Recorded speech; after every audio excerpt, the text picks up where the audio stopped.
Operation Sindoor పాకిస్తాన్లోని 9 ఉగ్రవాద స్థావరాల మీద ఒకేసారి దాడి చేసి ఆ పైన పాకిస్తాన్ భారత్ మీద దాడికి వస్తే తిప్పికొట్టి ఆ పైన పాకిస్తాన్లో ఉన్నటువంటి వాయుసేన స్థావరాలని చితకబాదినటువంటి తర్వాత ఏడాది అయింది ఇప్పటికే.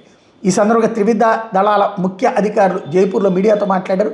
ఉగ్రవాదం మీద భారత్ పోరు కొనసాగుతోందని లెఫ్టినెంట్ జనరల్ రాజీవ్ ఘాయ్ గుర్తు చేశారు.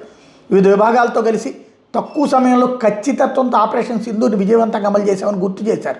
గతేడాది army director general of military operation స్థాయిలో ఉన్న ఆయన పాక్ ఉగ్రస్థావరాల మీద చేపట్టిన ఆపరేషన్లో కీలక పాత్ర పోషించడం.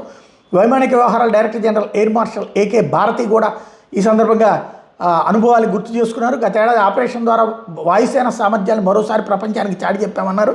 జమ్మూ కాశ్మీర్ పహల్గామ్లో జరిగినటువంటి ఉగ్రదాడికి వ్యతిరేకంగా జరిగినటువంటి ఆపరేషన్ సింధూర్ తర్వాత ప్రపంచానికి ఒక విషయం స్పష్టం చేశాం, పాకిస్తాన్లో ఏ ఉగ్రస్థావరం కూడా సురక్షితం కాదు, ఇవాళ కాబట్టి రేపైనా మేము లేపేస్తామని చెప్పారన్నమాట.